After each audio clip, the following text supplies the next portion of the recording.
பாருங்க நம்ம கண்ணு முன்னாடியே மரத்துல இருந்து இறக்கிக்கிட்டு வர்றாப்ல. அண்ணா வணக்கம், நல்லா இருக்கீங்களா? நல்லா இருக்கிறேங்க. இப்போ வந்து நம்ம ஊர்ல நீங்க கேரளாவில் இறக்கிக்கிட்டு இருக்கிறீங்க.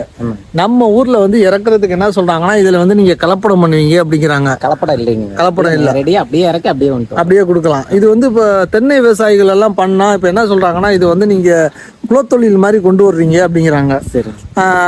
இது வந்து இறக்குறதுனால விவசாயிகள் பயனடைவாங்களா? உங்களோட கருத்தை சொல்லுங்க. இல்லை, இது பார்த்தீங்கன்னா பயனடைவாங்க, லாபம் தான், லாபம் தாங்க.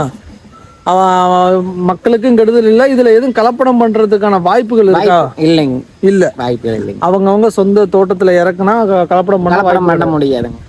தேங்காயோட இதுல வருமானம் அதிகமா இருக்கு, அதிகமா இருக்கு. பாருங்க, உண்மையை சொல்லணும் அப்படின்னா இவங்கள்ட்ட வந்து கேட்டு பாருங்க. அதை விட்டுட்டு ஐயா கிருஷ்ணசாமி ஏசி அறையில் உட்காந்துக்கிட்டு வேறு திருமாவளவனும் சரி கம்யூனிஸ்ட் கட்சியும் சரி 3 நேரமும் அதை சாப்பிடுவீங்களா, உணவா அப்படின்னு எல்லாம் கேட்குறீங்களே, அவங்கள்ட்ட வந்து நேரடியாக கேளுங்க. இங்கே பாருங்கள் எத்தனை பேர் இங்கே கேரளாவில் வந்து குடிச்சிக்கிட்டு இருக்காங்கன்னா தமிழண்ணன் தான் இறக்கிக்கிட்டு இருக்கிறாரு. கல் நமது உணவு உரிமை, அதால் இந்த பொய் காரணங்களை சொல்லி ஒரு 30 வருஷமாக தடை போட்டு வச்சுருக்கீங்க. கல்லை இறக்குங்க, உங்கள் கொள்ளையடிக்கிற டாஸ்மார்க்கை வந்து எப்பவும் போல நடத்துங்க அப்படிங்கிறத எங்களோட கருத்து. இப்போ வந்து நம்ம கல்லு கடையில் தான் இருக்கிறோம். மக்களோட கருத்தை கேட்பான்னு சொல்லுங்கண்ணா. கல் வந்து இறக்கலாமா இறக்கக்கூடாதா? கல்லு கண்டிப்பா இறக்கலாமா? அதுக்கு சொல்ற காரணம் என்னன்னு சொல்லுங்க. காரணம் என்ன, டாஸ்மாக் வந்து நம்ம உடைச்சிடலாங்க.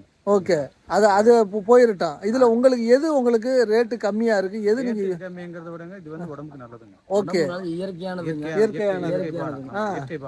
சரி, அது வந்து உடம்புக்கு வந்து கெடுதல். உங்க பையனுக்கெல்லாம் நீங்க கொடுத்துருக்கதா கேள்விப்பட்டேன்.